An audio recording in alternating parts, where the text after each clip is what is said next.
the Indie Pod Podcast. We've been off for a couple of weeks here because things just haven't worked out with our guests. But we are finally back, and I am super excited to have our guests come on today to talk about podcast formatting. It's gonna be a good time.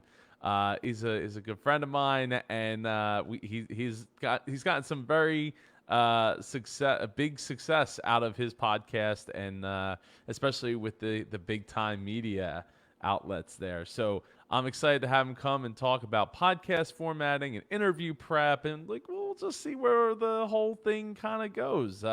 I'm really excited to talk about all of this. Eric Hunley was supposed to be my guest tonight. Sadly, he had to bail at the last minute. But my guest here tonight was gracious enough to jump in and take his spot, as people of our group would always do for one another. But before we jump into talking about podcast formatting, I gotta give some love, some shout outs to our sponsors, faithcasters.net. If you're a Christian podcaster or a podcaster who has an audience in the Christian niche, there is a new podcasting platform that is the first podcast hosting and marketing platform designed exclusively by Christian podcasters for Christian podcasters, called faithcasters.net. Faithcasters.net can use your current podcast hosting solution, or if you need hosting, they got you covered with state-of-the-art hosting options. Use faithcasters.net to market your podcast to Christians all over the world. Go to indiepodcon.com/faith and check it out today. That's indiepodcon.com/faith. Another sponsor is indiepoduniversity.com, which, if you haven't heard, I launched my university based around all of the 100+ hours of MapCon and Icon talks. So you have access to all of that. So if you're looking for education on just general podcasting education, social media marketing, the audience growth, monetization ideas, inspirational talks to keep you from pod fading. Shout out to Tim and Kyle. I just had an amazing talk with them last night. They have several videos in the IndiePod University, and there's just so much more. You have to go check it out, indiepoduniversity.com. The video content is growing month over month. We're doing 1 to 2, possibly even 3 Icon virtual events each month, and we are adding those a week after those events go live. So it's definitely something that if you want to be able to have access to those videos, you got to go to indiepoduniversity.com. And on top of all that, you're going to get access to a private Facebook group, not just the one you're probably watching this in, the Indie Podcasters group, but a private Indie Pod University to get all of your podcasting related questions answered, and access to a live monthly call to talk podcasting and get more insight from there. Go to indiepoduniversity.com and register today. It's $9.99 a month or $99 a year. Also, if you want to sponsor the Indie Pod podcast for as little as $25 a month, $25 per episode, you can reach hundreds of passionate independent podcasters. Shoot me an email, joe@indiepodcon.com, for details on how you can sponsor this very show. Now, at this time, I got the absolute pleasure of bringing on our guest this week. It's Andy Wang. Woo! What's up, Andy? How you doing? All right. I'm great, Super Joe Pardo. I'm still impressed looking at your image. With your camera setup, it looks awesome. Thank you. I need a haircut. I was supposed to get a haircut earlier today, but that didn't happen. Come over to my house. My wife cut my hair twice already. Twice? I've only had one haircut since quarantine. One haircut since the beginning of March. So, which is impressive for me, because usually I would have these giant bulges coming out the side of my head, looking like a mad scientist, and it's generally not great, but here we are. I'm gonna get a haircut before this weekend, because if you don't know, May 30th is our next virtual conference, podcasting to video. It's totally free. Just go to indiepodcon.com/virtual. Thanks for serving that up for me, Andy. I don't know how you do it. That's why you're Super Joe. Oh man. Well, Andy, for anyone who doesn't know all the awesome things that you have going on, give them a quick rundown on what you got going on, man. Oh my gosh. Well, what don't I do right now? Uh, I'm a financial advisor by day. You can see my Runnymede Capital Management sign behind me. It's a family business. We're fee-only financial advisors. I've got Inspired Money back here. I don't know. There's just never a boring moment. I do Buy Local NJ to support local businesses in New Jersey. So podcast, do some video. I don't know. Now that it's like quarantine, I'm in my basement and it's like I'm a mad scientist down here. Who knows what could happen? No, what? No, how long have you been a money management specialist? Oh gosh. About 25 years almost. Over 20 years. Wow. Yeah, more and more gray hair. Have you gotten to manage anybody like famous's money? I guess there are degrees of fame. Okay. Yeah, I think we have some clients who are kind of sort of famous. I'm not asking if you're managing Jay-Z's money. I'm just asking if you're like, the local weatherman's money or something up in North Jersey. I can definitively say I'm not managing Jay-Z's money. But yeah, we manage money for an actor, for a screenwriter, all different folks, attorneys, small business owners, all kinds. That's awesome. So we're here to talk about podcasting and specifically podcasting format and podcasting like interview prep, which obviously I've done none of here because that's how I roll generally. How much I know how much you do, but give the people a taste of how much in-depth research you do for your interviews. For interviews, it varies, but I tend to fall on the side of the spectrum that, does quite a bit of prep. If I'm preparing to interview somebody, I try to find some podcasts that they've been on, hopefully recently, so that I can listen and hear what they're talking about. And then I'm basically trying to filter, what do I want to include in my show? What do I not want to include in my show? If it's an author, I've kind of been crazy and have tried to read their book most of the time, if I'm able to, which has kind of been insane. I mean, I'm not a huge reader, but I've read most of the books I've read in the last 2 years are because of the podcast. And some of them I've read like in a day, I've never done that in my life. You read their book in a day. Was it like 80 pages or something? Like 50 pages? Or? Some of them were kind of thick, but I skimmed. Like there were parts of it that I read, and then anything that seemed like fluff, I'm reading really, really quickly. But yeah, I read Jamie Metzel's book, Hacking Darwin, which isn't heavy reading, but it's not super light either. I mean, it's talking about genomics, but not from a scientist. So he can actually put it in layman's terms and puts it into language that the average person could understand, which was very helpful. But yeah, I think I read his book in about 24 hours, which was nuts. Oh, okay. So yeah, I try to read the book. I try to listen to some podcasts. I try to read a little bit like online what's going on about this person. But it varies. I mean, I've also done interviews where I did very little because I couldn't find anything about the person and had to base like my research off of their Bigger Pockets profile. Like that's all I had to go on, and one blog post. But you find what you can find and you use what's available. Yeah. Well, I mean, that seems really kind of crazy to read a book within 24 hours to do an interview. Like, were you not getting anything else done that day, or? Yeah, I don't know how I did that one. That one was crazy because that was actually, I do a lot of these interviews remotely, but before all of this, COVID-19, I was trying to do more interviews in person when I could. And this one I probably did about a year ago. Yeah, it was probably last year in the summer, and I actually went to his apartment in New York City, and I didn't start reading that book until the night before. I think I just stayed up kind of late. I remember sitting at the kitchen table with the book after my kids had gone to bed.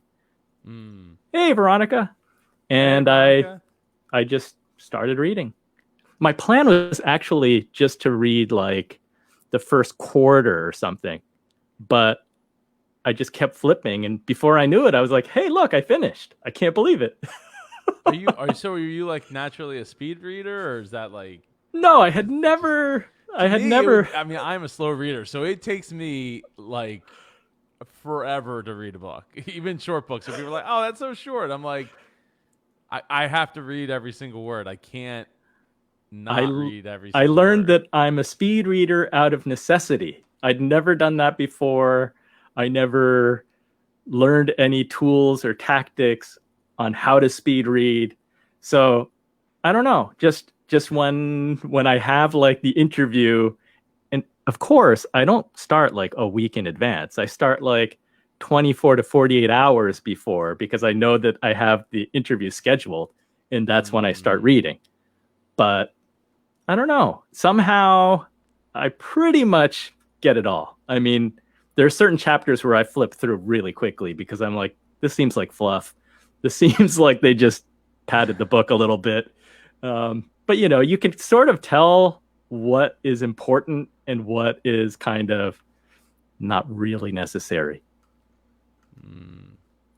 Yeah, I mean it's one of the reasons I don't read books. I talk to people and I get the story through talking to people rather than reading books, because a lot of it is like I have to make it this many pages and we got to fill in these stories, and some of the stories don't necessarily make a lot of sense. And Totally. And then actually having read the book, it poses a whole another problem or challenge, because then going into the interview, I'm like, how much do I need to, because I didn't read the book to prove to the interviewee that I read the book.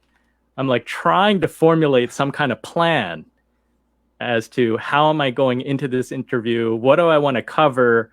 What do I not want to cover? And sometimes the more info you have, the more challenging it is, because then I really have some choices to make. If I don't know, sometimes knowing what you don't know is better because you just like ignorance is bliss. Sometimes when you know too much, I go in and I'm like really overthinking. I'm like, how much do I want to talk about the book? How much do I not want to talk about the book? And I'm also thinking about if they've appeared on other podcasts recently, and it makes sense that they're promoting their book, right? I'm like, well, they talked about this all like on 5 other shows already. So what do I really want to focus on? How much do I want to differentiate versus ultimately I'm trying to figure out for my audience, what do I think my audience wants to hear? So sometimes I am willing to repeat some of the things that I think are important, but try to either come at it from a slightly different angle or make some changes or just go a total opposite direction, which I've done too. well, and I think that also kind of dictates the like the title of the show, right? Like what's where that direction is going to go, because people are complex. They're more complex than just a 30-second interview. This when we're talking about podcasting, we're not talking about the 4-minute to 6-minute interview on Jimmy Fallon that like is it's a funny story and we're promoting the thing and like, oh, there was this thing that happened, and then maybe there's like an extra 2 minutes of like them doing a skit together or something. Like we're talking about an hour. A lot of times a half hour, sometimes an hour and a half, especially if it's a writer, like they can talk. Yep. So it's one of those things where you really have to sometimes I think you're right. I think sometimes it's better to not know, because Sometimes. because you don't you might want to pull it in a totally different direction, and they're like, well, I really I wanted to talk about my book, like that's all I came here for. Thankfully, over the course of about 140 some episodes, I've never had an interview that was like pulling teeth, and I keep looking at the clock like, how am I going to get to the end of this 45 minutes or hour? Like, once the conversation gets going, it's always the opposite. I'm looking at the clock because I know that my time is limited, and I'm trying to figure out in my head and plot out what do I want to cover before the clock runs out. But yeah, sometimes knowing too much is tough. I have one example. I had watched this documentary. Shoot, what's it called? It's called Undefeated. It's like an award-winning documentary about Coach Bill Courtney. He's a high school football coach in Memphis, and he volunteered to coach this high school football team that they had been losing for like close to 100 years, something like that. They had a terrible record. And he came in, he was there about 6 or 7 years, turned them around. I mean, they just missed making the playoff, but he's regarded as one of the best coaches because of his record there. And so he was the subject of this documentary. He also wrote a business book because he's a business owner. So he wrote a book.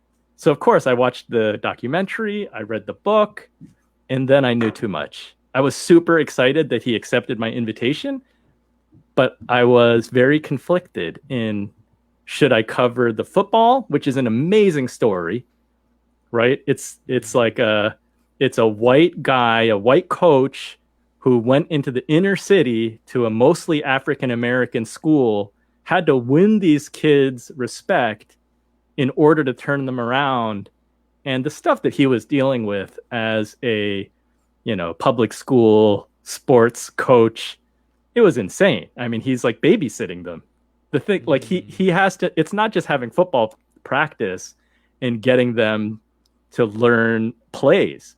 Like, he has to go to their homes and convince them to come to school. You know what I mean? Like, It was like the amount of dedication was insane. But after all of that, once I had him on my show, I ended up talking about his business more than his football, which I kind of regretted a little bit. But I also felt like Noah Kagan had done a really good job interviewing him about the football and the movie. And I did want to do something kind of in a different direction in that case. Well, I mean, that's part of the interview prep of going through and finding those other interviews and seeing what people have asked. And, I mean, to me, I wouldn't be opposed to being like, hey, look, saying it in the episode, like, hey, there was this really, in my interview prep, I found this really great interview. You should go check this out, and reference somebody else's work, because here you're going to find something different, right? And then it also gives you the opportunity to reach out to that person and be like, hey, I referenced your interview in my show. And maybe they'll reference you in their, on their site, in their future episode, talking about the fact that, like, hey, there was this person interviewed this person I had interviewed before, and you hope that something like that can come about because you take the time to do the research. I think I covered some really cool stuff because his story as an entrepreneur was, in my opinion, equally engaging, maybe not as exciting because there's not a documentary made of it. But, he was like a young guy. He was working in this family business, not his family's business, for a flooring company in Memphis, and ultimately ended up leaving because he wasn't part of the family. And, they weren't willing to give him ownership. So it was a big risk for him because I don't remember how many kids he has. He has like 5 kids or something. It's a pretty big family. Oh, wow. And he was like, he reached the point where he asked his wife, like, should he strike out on his own? He thinks he can do it, but it's going to be a gamble. And she told him to go for it. And he has been able to build a really big, successful business. But then he got to go into like the China trade war and the tariffs and how that was really impacting his business in a negative way. And as a business owner, some of his unique views on how the policies were not really helping American companies. He was actually being hurt by it. So I thought we covered some cool stuff. But then after the interview was done, I was like, oh my gosh, how can I really barely talk about any of the football because it's such a great story. But I could, in my intro, explain who the guy is, that he was in this documentary, and to please go watch the documentary because I loved it. It speaks for itself, though, right? Yeah, Like, exactly. I was like, you're go not watch. trying to cover the story that already was covered, like that. Yeah, I would say that I think you made the right choice. Go in a different direction than what's already been laid out. Like, it doesn't make Thank sense. you. I And mean, I was happy, but there's still a part of me that I still look at that and I'm like, how could I not have talked more about the football?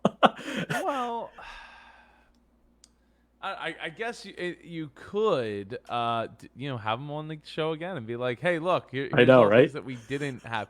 But that's also like when the media does like an interview or like a production company does an interview, like they might interview you for 2 hours or 3 hours because they don't know what they're going to cut, what they're going to True. use in a different documentary, or what they're going to like. You just don't know what you're going to wind up using, and that's why it's different when it's on a show, like, because the idea is that we're like putting a title, so we're putting a subject matter stamp to it, just like we're supposed to be talking about podcast formatting right now, which in a roundabout way We'll get talking to about podcasts. we'll get to that.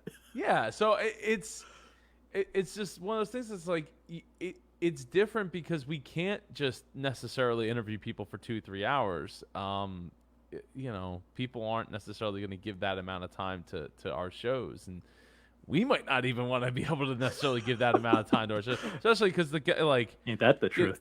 Well, think about it. Like, if every guest you're having on is like Elon Musk level, then yeah, probably. But if they're not, then there's only so much time you can dedicate to milk one episode. Yeah, that guy was so interesting. I would have loved to have had 2 to 3 hours with him. I think I could have filled that time up, no problem. I was a little back to him. I was a little starstruck talking to him because I had watched him in this movie. I read his book. The more I learned about the guy, the more impressed I was. And yeah, so I was a little bit in awe when I was chatting with him.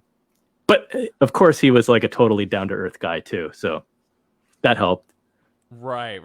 Yeah, well, I mean that definitely does help. So when you're thinking about how you're going to format your show, like if say let's pretend I've never had a podcast before. I don't know what podcasting is, and don't laugh too hard there. Yeah, I don't know if my imagination is this good. Joe Pardo doesn't know what a podcast is. Well, there was a time, to not know what a podcast was. I had to go back to 2004 when it was just getting started, and even then, I knew what a podcast was because all my friends were listening to it, and I was like, I ain't listening to that. And it wasn't until I found a Disney podcast that I was like, oh yeah, okay, I'm going to listen to that because these guys are great. So all right. So Veronica says, Andy, what's your favorite interview from your show? That's like picking a kid. I don't know. Exactly. That's what I was going to say. I always have that question for musicians. Like, what's your favorite song? And it's kind of the same thing. I don't know which one is the favorite. I always like the last one. I like the one that made the most money. The one that got stuck in everybody's head and carried me for 15 years. What's really interesting is, you as like a content creator, you're going to have like a gut feeling about certain episodes, right? I mean, that gut feeling, I am always wrong with that. I frequently, after I'm done, I never know how it went. Because my wife or somebody will ask me, how did it go? And I say, I have no idea. I think it was pretty good, but I don't know. Until I go listen to it back, I have no idea what happened because I was like so focused trying to listen and pay attention. But after listening to it back, then it's like, ooh, that was really good. I really liked that interview. But my point is that, like a musician with music, you kind of put it out into the world. Like you put out the episode or you put out a song and you don't know what the world is going to say. Like it's separate from, like a songwriter usually music, it's very personal, right? It's like it could be a story or an emotion.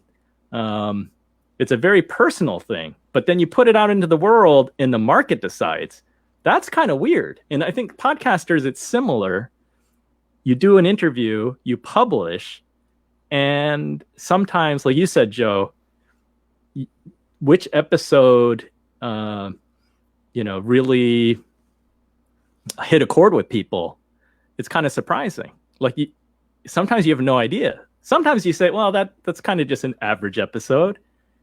And then people and then you actually get feedback. People give you feedback. Out to, like I've had that happen. Like I'm like, I didn't think it was a very strong episode. Like it was right. Okay. Like it didn't feel like it was very inspirational. But doing the Dreamers podcast, like I learned, like people find inspiration in a lot of different ways and a lot of different things. So episodes that I thought weren't very, great turned out to strike big chords with people. Big chords. Like that's kind of a cool thing. But I guess as a content creator, you just have to let it go. It's like you put it out there and maybe it's like a kid who has hit 18 or 21 and it's like, go out into the world. You go figure it out now. Well, speaking of that, Veronica does have a favorite kid. Right, but Veronica, would you put that out into the universe, which kid that is? I'm waiting. I'm waiting. What's the favorite kid then? Right? I don't. It's not a good idea. It's not a good Shout idea out to Alex Trebek. Yeah, right? Yeah. How's he doing? And Merv Griffin. I think Merv Griffin wrote that song, right? I think. I don't know. You got to Google that. I'm pretty sure that Merv Griffin wrote the theme song to Jeopardy. Well, isn't he the creator of it? I think so. Yeah, and I think that he came up with Griffin. Yeah. I think he wrote that song.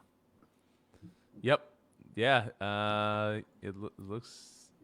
Well, yeah. Veronica's opened the door for me to plug an episode. So how can I turn that down? I got my answer. Got him! See, I got my answer right there. And what's up, Facebook user? You need to go to StreamYard.com/Facebook so we can see who is saying hello to us in the chat. So I would love to say what's up. What's up with you, man? What's going on? What's going on, lady? What's going on, man? What's going on, person? What's going on, alien? I don't know because you didn't go to StreamYard.com/Facebook. So go there, hit the accept button, and then we'll see your picture. Yes, we'll see your picture and your name, and it'll be great. Let's see. Oh, whoever is listening and minding my orders is my favorite child that day. It's a moving target. Give you some things for that. Yeah, there's the answer. So one episode that I did recently, 2 weeks ago, Derek Sivers, who is a fascinating guy, and I really enjoyed chatting with him. And that was a very different episode because he, as a guest, wants to put a lot of time and thought into the show. He calls himself a slow thinker. So he doesn't want to just talk off the cuff. He wants to have some preparation, talking about what themes, some of the questions, and then he'll go spend like 2 or 3 hours pondering how he's going to cover that subject matter in an interesting and profound way. And what's really cool is that in that conversation, the conversation still goes pretty naturally. It's not like he's just wrote what he prepared. It's still very thoughtful and sounds like a real conversation, but he had put a lot of thought into it, and I really liked chatting with him. I thought it was a cool opportunity, and the response matched my excitement as the host. I got a lot of positive feedback, which was a plus, because oftentimes there's like a feedback vacuum. We want to hear more, and we don't know what listeners are thinking. Well, and that's one thing. So, like throughout the years, and we'll give a shout out to Eric Patrick Thomas, who is Mr. Inspire, by the way, who is watching. So, what's up, Eric? Awesome. How you doing? He's in Flint, or well, I don't know if he's actually in Flint at the moment, but he's from Flint. He's and I think he's living just outside of Flint right now. But anyway, I lost my train of thought. Crap, what was I saying?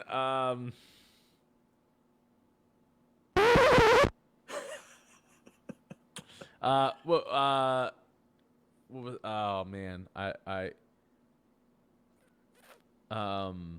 Well, I was saying that I was excited about the show, and I also got feedback. And sometimes feedback, we're in yeah. a feedback vacuum. So working with a bunch of different people who I know listen to the show regularly, I was able to go to those people that I trust and get active feedback.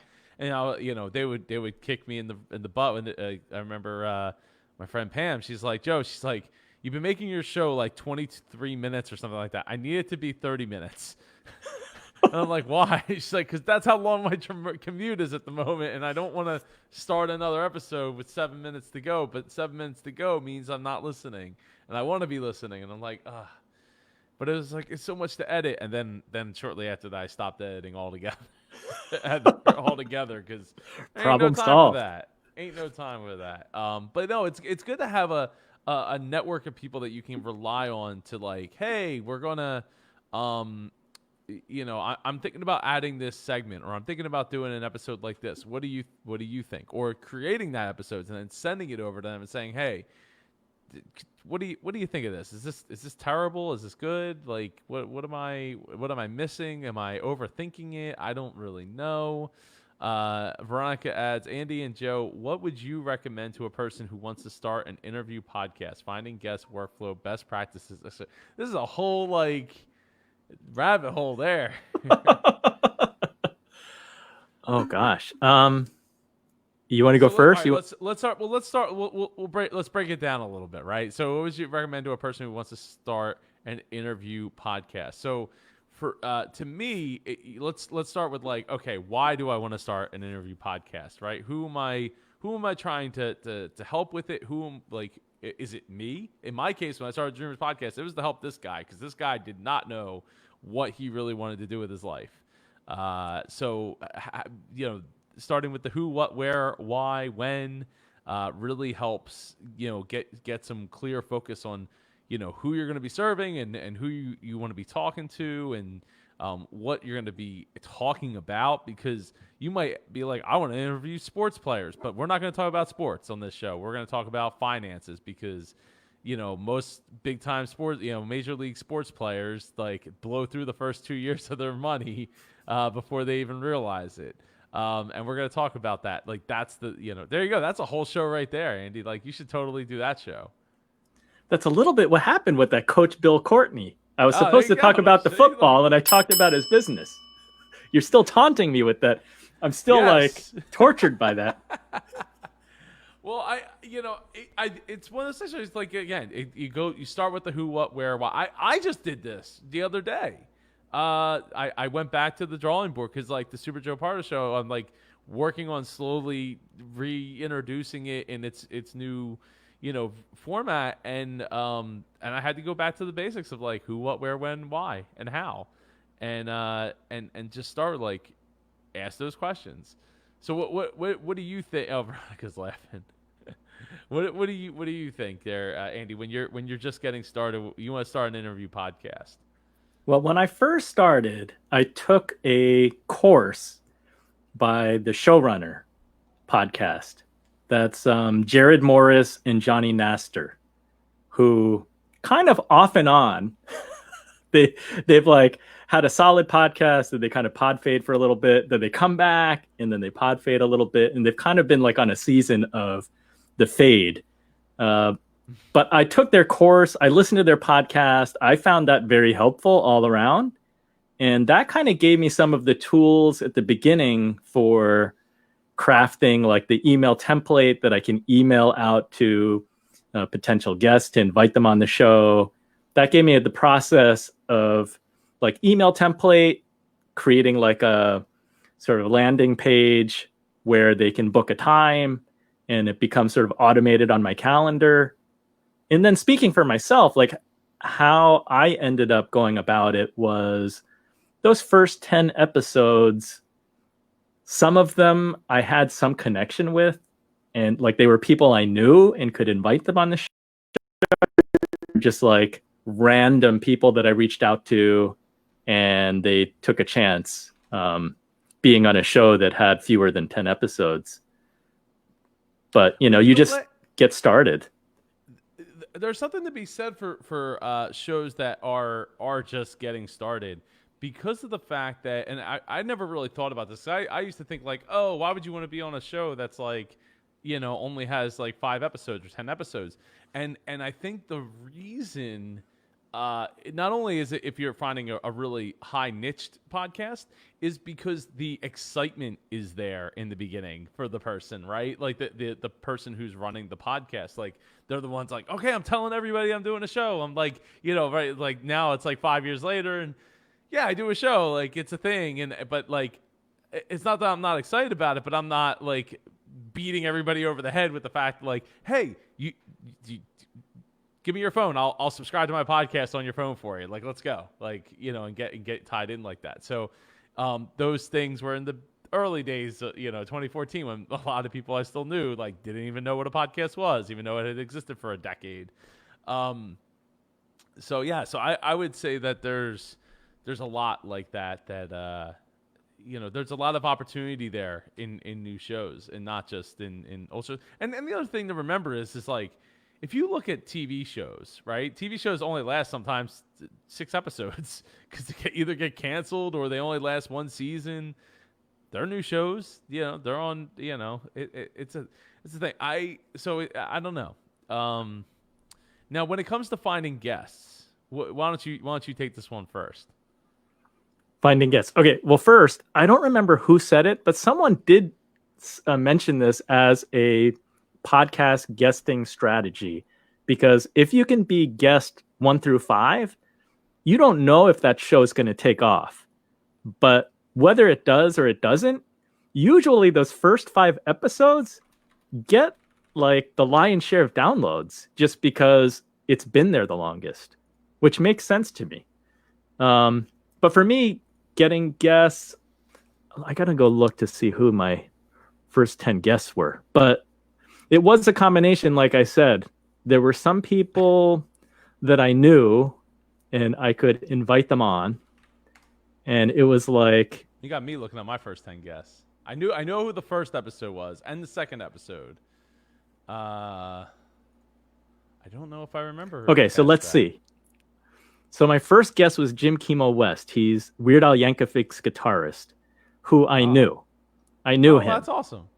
Yes, and I'm a huge Weird Al fan, so I was very excited. I wanted him on my show. I asked him to be guest number 1. In addition to being guest number 1, you also, here's a pro tip. Ask a professional musician to be your first guest, because you can also ask him to provide you with some theme music, which is what I did. Let's see. Obliged, I assume. He obliged, and That's awesome. It's great. I think all the music on my show is usually from Jim. So episode number 2 was a guy that I heard on a podcast, and I emailed him. He said yes. He was a great guest. Number 3 was a friend of a friend, because as I was launching the podcast, I did what I was supposed to be doing. When I was trying to pick a logo, I was going to like Facebook and asking my Facebook friends to vote on a logo.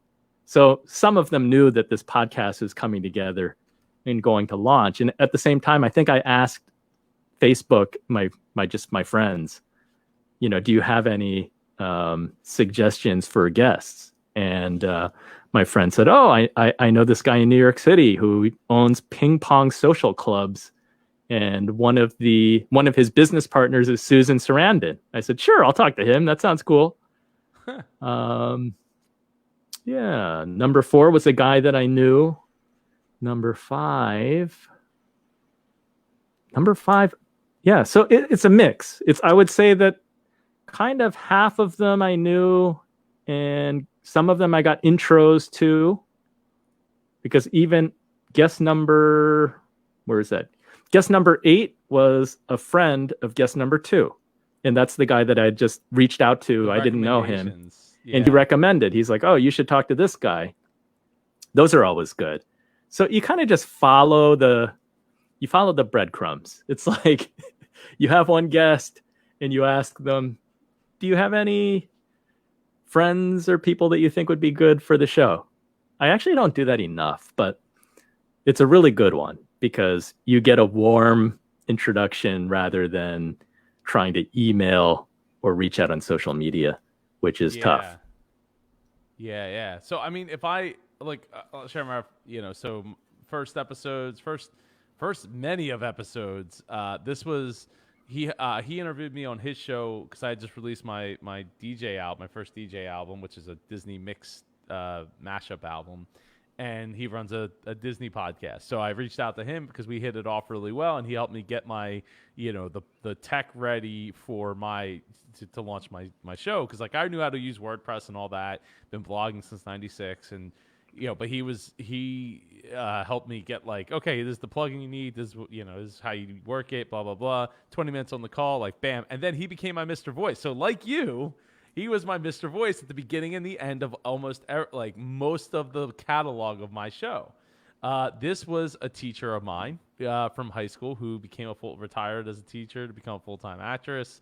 My friend David Michael, who runs a super successful DJing blog called Passionate DJ. Like I forget, I was just reaching it back and forth with them, and then I was like, oh, you got to come on the show, man. So my episode 3 was this guy who even in 2014 was already like running up the charts with his blog.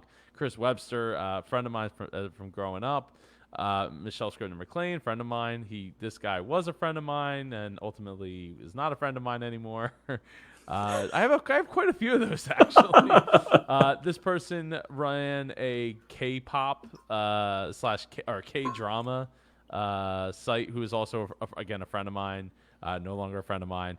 Friend of mine, no longer a friend of mine, but it was a recommendation. Somebody I knew for a few years. This person is a good friend of mine, Amy Peterman. So we haven't, when we get through like the first like 7 episodes, Martin Altschuetz went to school with him, friend of mine.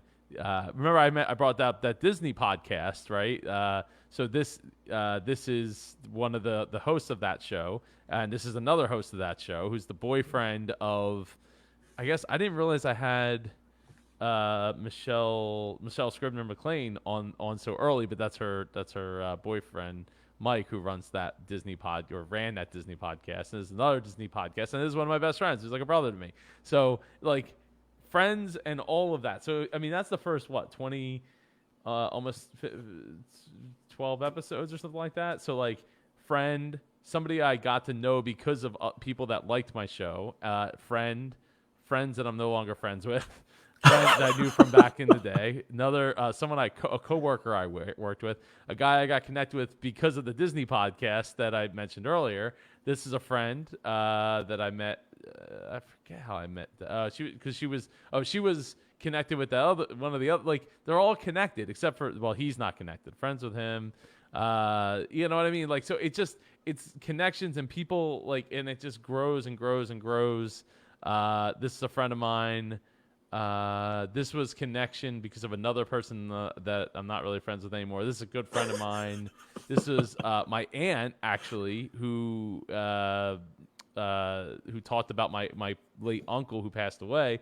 This is a friend of mine, Disney connection. This guy owned the roller hockey rink that I played at. Like, and here's Beatrice Feeney. Shout out to Beatrice, love her. Good, and here's Jeanette. She takes all the pictures for us at MapCon, now Icon events. Known her through Disney. Somebody I sat in back of at school for a long time who lost a ton of weight. This guy, he's really cool. Ryan Creedland, was the VP of Business Operations for the ECHL, and I believe he's still there. So he's probably moved up the ranks at this point, because it's been 6 years removed from that. But I met him randomly at a business networking event that he got pulled into, to like, hey, can you go do this thing? And he went, and then we hit it off and became friends. So like all these things just and it's him with the cup. Like, it's actually a really cool picture of him with the Stanley Cup. But yeah, so like all these things are like recommendations, friends, and it went on like that for, years, or not years, but like I don't know, months and months and months and months. So start with who you know, and then grow out from there. This was a big get. This was like the first person that I reached out to and was like, I really want. Well, that's not true because there was Jim Hill. Jim Hill's a pretty big dude in the Disney space as well. There's a friend of mine from high school, an exchange student, another friend of mine, another friend of mine, another friend of mine. But other than Jim Hill, this was one of the big ones that Patrick Roan. Have you ever heard of Minimal Mac? Yeah. Yeah, so he was in that what's that thing called, that the Minimalist documentary. Yeah, so he only was in it at like the very end of it, but he said yes. I was like going crazy all over the house, like, oh my god, he said yes, I can't wait. And then he wound up giving what he described as, and I don't know if I had the quote here, but I have it somewhere on my website. I have the quote where he basically said it was the most intimate interview he had ever given. Which, touched my heart because, at this point I've been doing it for a couple of months. That's really cool.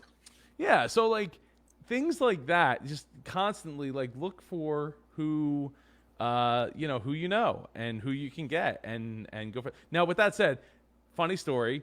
When I was on that plane to Disney World, and I was like, I'm going to start this podcast, and I got off the plane, registered the domain name and the Twitter handle and the Facebook page before we got to the rental car, all from my phone. I was like, my first guest has to be my boy BJ. Got to have him on. He started his own gaming company. Like he's super inspirational to me. I want him to be guest number one. Got to be first on the show. Well, it's been 6 years later now, and he has yet to be on the darn show. So had I been waiting for my first guest to be him, I would be still not launching a podcast talking to you, Andy, because I'd be waiting for BJ to finally make the time to do it. Love you, BJ, like a brother, but it just ain't. And I've hung out with him in the last 6 years too, quite a few times, but it just was never the right time to do it. So I think that's what it is, right? It's you start close to home, you figure out who's in your circle as a starting point. You're asking your network for friends of friends. At the same time, you start doing some outreach, and you can send out some cold emails. You go to people's websites and you send them a message, because you never know who's going to say yes. To this day, I'm still surprised by who answers. Like, you just don't know. It's a total crapshoot. And sometimes it's just timing. Like, you hit the person at the right moment. And sometimes I send an email out. Most of them you don't hear back from anyone. But then other times I send an email out, and like 2 days later or a day later, they've booked an appointment on my calendar. So I would say that start with people at home, then start doing some outreach. Pretty early, I would just ask people who I was meeting, like going to a conference or event.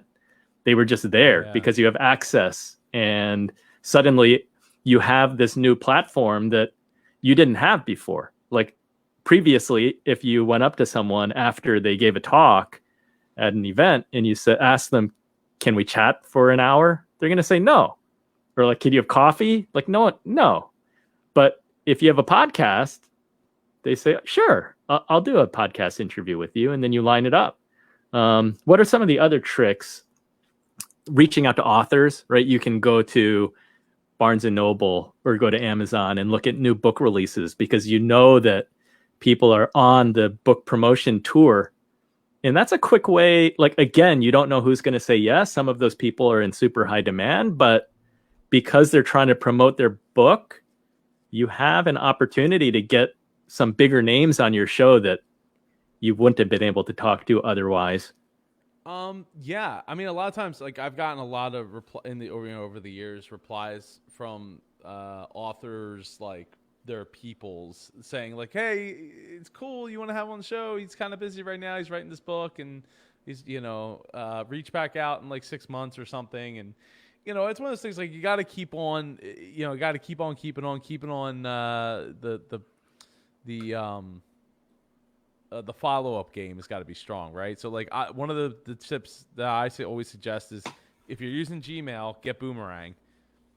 You pretty much have to have Boomerang, because Boomerang, you can schedule those emails to come back up into your inbox so that you never miss. You just never miss out. So it's like I think it's if you get the Pro or whatever, it's like $150 a year or something like that. And it's totally worth it. I mean, I use it for everything. I don't just use it for podcasting. But now, with that said, like I've severely cut down on my interviews, and I think the reason why is because the why of my show changed.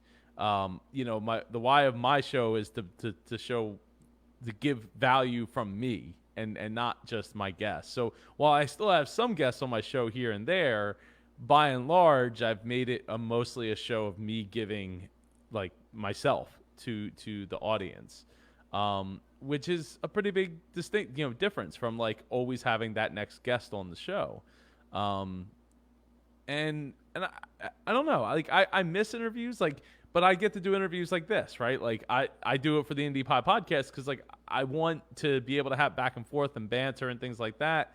But this is really about the value of like giving podcast information to the community versus like I'm not just interviewing you about how you got started in podcasting. Like that's what the show was back when I got started. That's what the Indie Pod podcast was, or back when it was like the Mid Atlantic Podcast Conference podcast was, and it just evolves, right? Like it changes, and I think another thing that I've done that's been that as far as like with the interviews and stuff. Sometimes you got to be creative with your looking up of the people. Like, I mean, I've called a guy that was on Through the Wormhole, that show Through the Wormhole. Like, he was on episode 1 of the Through the Wormhole, and he was a plumber or something like that, turned like physicist, and he proved Stephen Hawking wrong on his black hole theory. And I was digging up. I was like, I got to have this guy on the Dreamers podcast, and this is like really early on. And I found out that he's teaching out like I don't know, one of the West Coast California schools. So I found it, and I found his phone number, and I called, and he actually answered the phone, and he was really gracious about saying no, but he said, he declined. And I just was like, I'm not going to keep following up with it. And then one last thing, I'll turn the floor back over to you, to Andy, is you don't know who's going to actually make it. Move the needle with your show.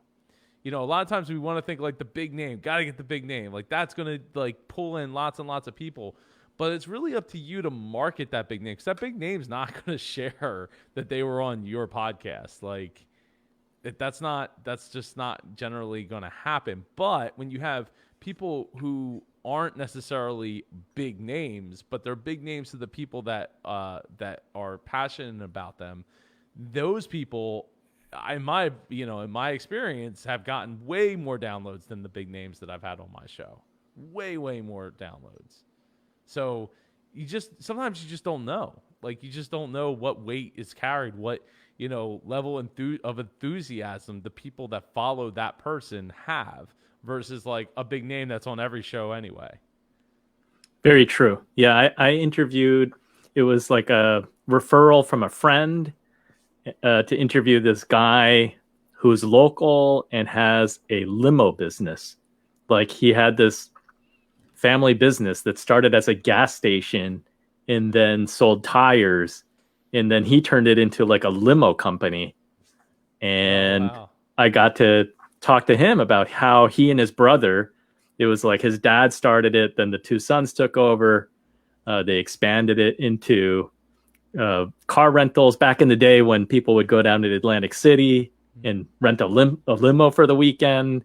But they saw all these changes, right? Because then Uber and Lyft came, and suddenly that part of their business died. But then they came up with like party buses, like vans for weddings and events. And that his episode did great because I think he gets interviewed so infrequently that it was a big deal for him to be on a show. So I think he shared it with like his whole company and his family. And like that thing That thing did really well. But since you brought up your format change a little bit, we got to wrap up with some talk of format, like in the final minutes here. Otherwise, Yeah, we right. teased it and didn't even get to it. Well, I think it goes back to there are no rules of podcasting. You have to be able to be willing to experiment and change and twist it and see what works.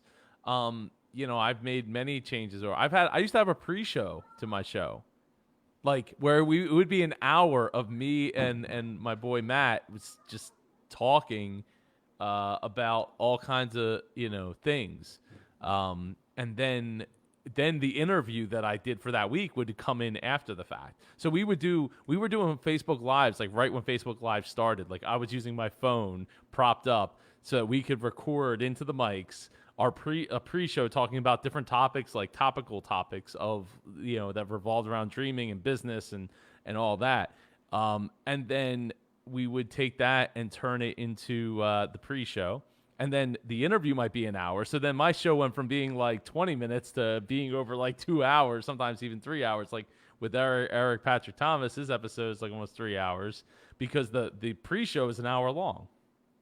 But so yeah, I mean, I've done episodes where like I did video first, shot everything in video, not like this, but like an edited, like using drone shots and like B-roll and all that stuff, and then turned that into a podcast episode. And as much as I would love to keep that pace up, it just That's time consuming. Since it's not the only thing I'm doing, it's very difficult to keep that pace up. So as much as I would love to do it, it's hard to do that. But just don't be afraid to ask for feedback and play around and find, we keep adding new segments to the Business Geeks podcast with me, Samantha Riley, and Jennifer Crawford, where like now we're doing America versus Australia. So like we talk about a business topic for the first like 30 to 40 minutes. And then the last 10 to 20 minutes, we do like one cool thing. Like what's one cool thing that we have that's, came up or we found or whatever. We do America versus Australia. So like she throws out some Australian terms and we're trying to guess what the heck that means in American. Or we have what's grinding our gears. Coolish or foolish, whether something's something really cool or something like that seems really like you could buy a cardboard cutout of you just to mail to your family. So like for like $150, you could like, because you can't be at your mom's house, you could get a big cardboard cutout of yourself and mail it to your mom, and then she'll have it. So things like that is, so we talk, we, of course, it always usually relates back to business, but it's just a lot of fun to be able to play around with things and getting that feedback from our audience is it's priceless. It's what we live for. It's part of the relationships that makes this all worth it. Yeah, I think as podcasters, it's important to embrace the format changes in experimentation because we can. Like we often forget that we don't have those restrictions that you would have had on radio or TV, where you have like a fixed time segment and you have to put commercials in there. So you're on the clock and you have to follow that like religiously for your show. We can do anything. I mean, we can make our show 3 hours, or you can make your next episode 5 minutes, and you can do anything you want. And as far as changing format, we can totally change format. I think, unfortunately, a lot of the time as podcasters, we don't change format until we're forced to. Like, I hear a lot of people talking about they have an interview show, they didn't have an interview lined up, so that's why they did a solo episode. But so many people then say it got such great feedback, they're going to do more of them. I was scared to do full. I have like, it was a long time before I did a behind the curtain episode, and then it was like another probably almost a year or 6 months to a year before I did another behind the curtain episode where it was just me talking to the microphone. And I would say do it. Like even if you're doing interview format, like see if you can squeeze in like a long format, just like put out the ideas, because at the end of the day, the most important thing about all of this is putting in the reps. Just doing it, right? Over and over and repetitive, just keep doing it over and over and over again, because that's the only way you're going to get better at it. Like, I wasn't good at this. I had to do, I did questions. I did a pretty rigid question format for a while, and then it kind of turned into a little more open conversation where I would kind of hit those questions, and I wasn't so rigid about it. And now we're here and we're just talking, and we make it seem easy, but I guess for a lot of people it's not easy, and it wasn't easy for me because, like I said, it took me probably I could look it up, but like I probably almost a year or so before I did my first solo episode, and I was scared to do it. I think I still haven't really done a solo episode. You should do it. Challenge yourself. Put out an extra episode. Start putting out some extra episodes where you just talk about a topic. What's grinding your gears about business or money or whatever. And just get some feedback. Having an extra episode here and there is not going to make a difference. Yeah, there's so many things that we should do. It's going to make a difference to you. We should do that. I mean, I was listening to Sky Pillsbury's Inside Podcasting podcast, and she interviewed Kara Swisher from Recode. Is it Recode Decode or just Recode? Anyways, it was a great interview. But then what she does is that she does bonus episodes associated with those interview shows. So in this one, she had her husband, Don, interviewing her about doing the interview. And like that day when she had to go to Kara Swisher's office and she didn't listen to her husband and failed to change the batteries in her in the car, like key fob. So like her car broke down. She could she had to take an Uber over there. So it was kind of cool just having that behind the scenes look and having her husband interviewing her just as a bonus interview. I thought that the two were really good and worked well together. And doing things like that also helps build the story of you and your podcast, right? And it's like I remember back in like 2005, 2006, my favorite Disney podcast, WDW Today, back when it was the old crew, not the current crew.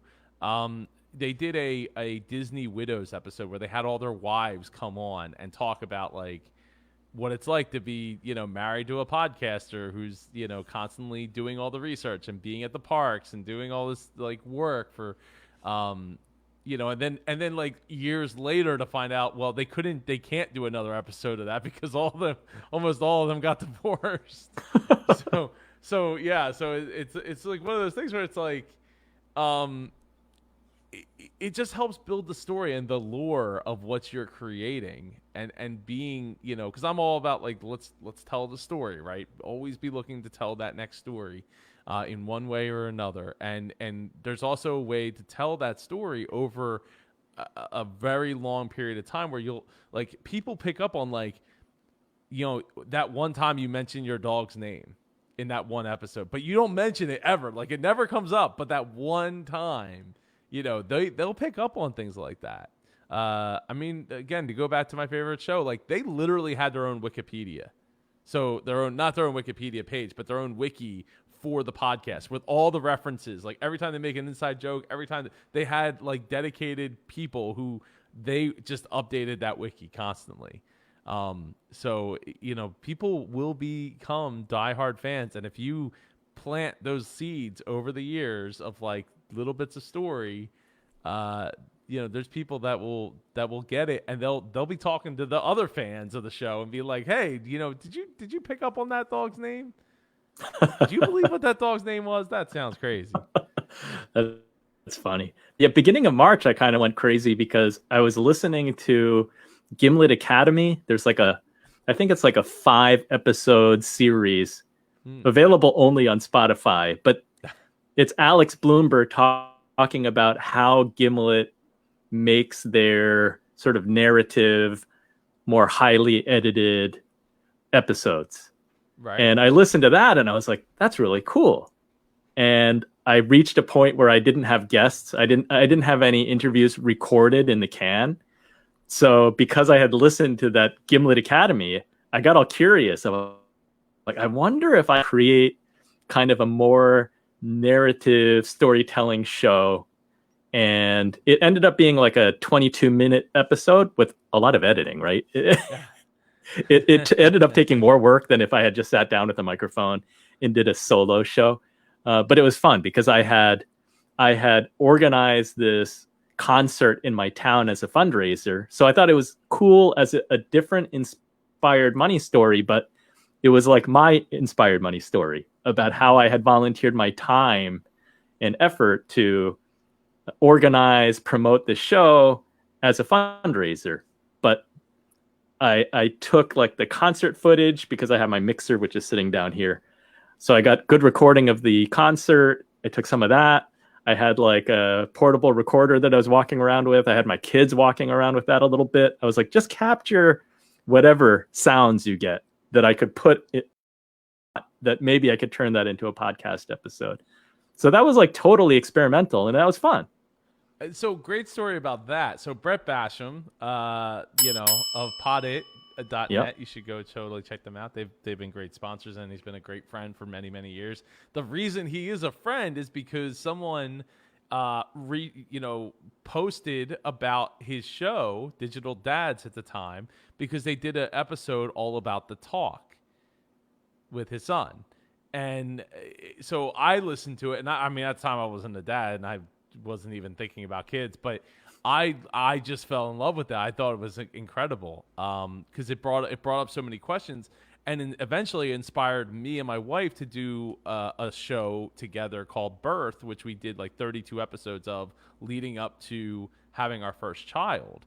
So we did interviews with our parents and talked, like, anytime we were talking to them on the phone, and we followed the journey of like having Ava and all that. So it was fun. Like, and it gave me such a different perspective. And I mentioned it, I think on the 6th year anniversary of my show, just like last week, that there was a show that I wrote a script for a narrative, like, audio drama, and we actually recorded it, and it was me and like, I don't know, 8 or 9 of us. I printed the script, and I put like the Blue Yeti on like all like Omni mode, and we sat in my theater room where it's nice and like quiet, and we read the script out, like, with no sound effects or anything like that. And I didn't pursue it because it's just how much time and effort it was going to take to create that all, mostly on my own. That I just was like, yeah, this is cool, but I'm going to come back around to it at some point. So, it's not, don't be afraid to at least experiment, because the worst that's going to happen is you're going to gain some knowledge out of it, right? There was a point where I shot 100 YouTube videos in 100 days. I did 100 vlogs in a row, and I learned how to edit super fast. And that to me was so, like, it's so powerful, because now I'm able to edit videos so much faster, so much more efficiently, and think about things in a different light. And this was going back to 2017 now. So while I'm not doing a daily video anymore, because it'd be way too much, it's way too hard to just keep that pace. I mean, I always want to. I want to, like, I was just talking about now. I'm like, man, I want to go. I want to put the Super Joe Pardo, get in Super Joe Pardo mode and just do it. My goal isn't necessarily to be a YouTuber like that, so it'd be tough. But with that said, there's other opportunities for me to create video, just how to mesh it all together where I'm not having to edit. Like, that's why I love doing live streaming, right? Because we hit the live button and bam, like we're talking, too. It's creating it. I download the audio, I put the tags in it, pull up the template and upload the audio, and it's in my feed. So it's simple. So you can spend more time creating, getting those reps in, meeting those people, doing those phone calls, shooting the gun and driving the car at the same time, like doing all the things, to quote Archer. And, so you need to, whatever you can do to put in more reps. That's the key goal there. So before we wrap up here, Andy, because we are definitely over time at this point. Not that we're it's my show, and we're gonna go as long as You we can do go. anything you want with your format. Absolutely. And I tell that to so many shows I'm on. They're like, oh, well, it's like 25 minutes now. And I'm like, well, if we're not done talking and if we're not being boring, then, there's no such thing as too long, just too boring. So, but I think because I'm looking at the counter up here now and I'm seeing that there's nobody watching at this point. So I don't know, maybe it got a little too boring for everybody, or just it's 9:13, so people are watching other stuff. Never a good sign when you Whatever it outlasted is. everybody. Yeah, we outlasted everybody. That's good. Well, no, you know what? We're gonna ding the bell for that because that is awesome. No, we have a viewer now. Hey, what's up, viewer? How you doing? Say something in the chat. But we're getting ready to wrap up. So, Andy, what's some last thoughts you'd like to throw at us, and then plug how people can get inspired money with you? Okay, well, I think in summary, just experiment, right? Experiment with your format, experiment with your length, do video, don't do video, because there's really only one way to find out, and you'll learn a lot. Yeah. So be willing to try. And I mean, it gets you out of your comfort zone, right? I mean, what did I know about trying to edit? And I didn't quite script it out. It was more like, because it was my own story, it wasn't somebody else's story, I could kind of do it mentally. But yeah, I had fun doing it, but I don't have the capacity to do that every week. Now I know why Gimlet has like a whole staff of people producing those shows. So experiment, and people can find me at inspiredmoney.fm or search Inspired Money in your podcast app on your smartphone. That you bring up a really good point there, and I don't want to go down a big rabbit hole, but just whenever you watch a movie or you watch a documentary or you watch Saturday Night Live or whatever you're watching, it doesn't really matter.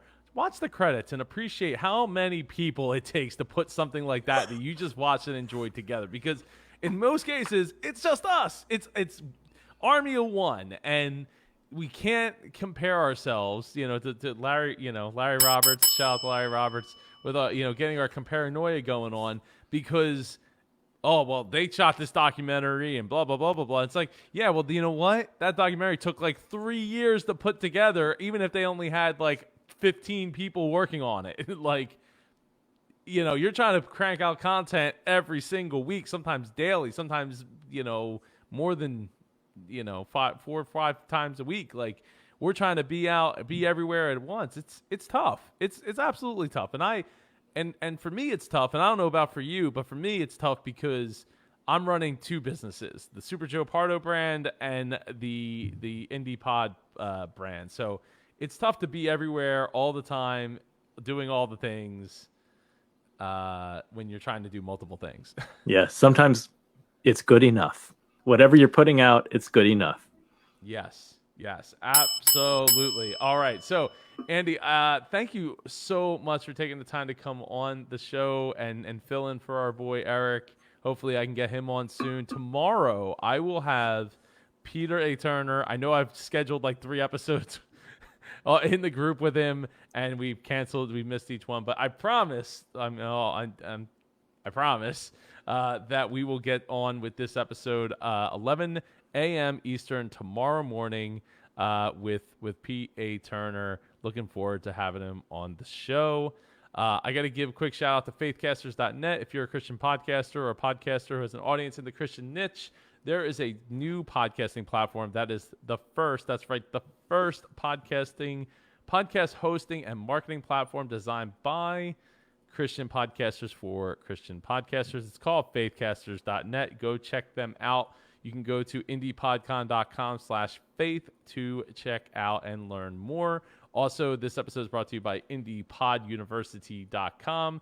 The Independent Podcast Conference has opened up its vaults of MapCon and Icon videos. That's over 100 hours of video related to podcasting, podcast creation, social media marketing, audience growth, monetization ideas, inspirational talks to keep you from pod fading, and so much more. And it's constantly growing. In fact, after this, what's been scrolling below, May 30th, that virtual conference all about podcasting to video will be in that IndiePodUniversity.com. About a week after it happens, you can go to IndiePodUniversity.com and register today for $9.99 a month or $99 a year. And if you want to sponsor this show for as little as $25 per episode, reach out to Joe at IndiePodCon.com, and it would be awesome to have you sponsor.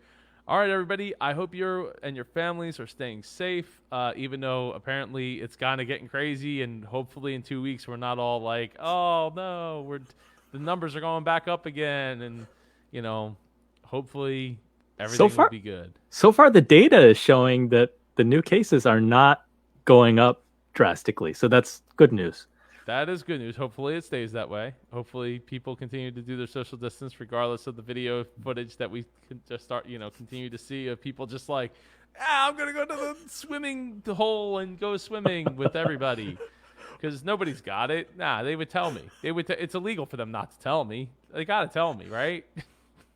Yeah. So stay safe. Wear your mask, please. I know it's going to get hard as the summer gets hot, and it's going to be ridiculous to be wearing a mask. But people were dying, man. It's important. Yep. Do your part. It's like wearing a seatbelt. Wear your seatbelt. Wear your mask. Yeah. Don't. Nobody else has to be scraping you off the ground with after the fact. All right, everybody, have a great night, and I'll see you all tomorrow. Thanks, Super Joe.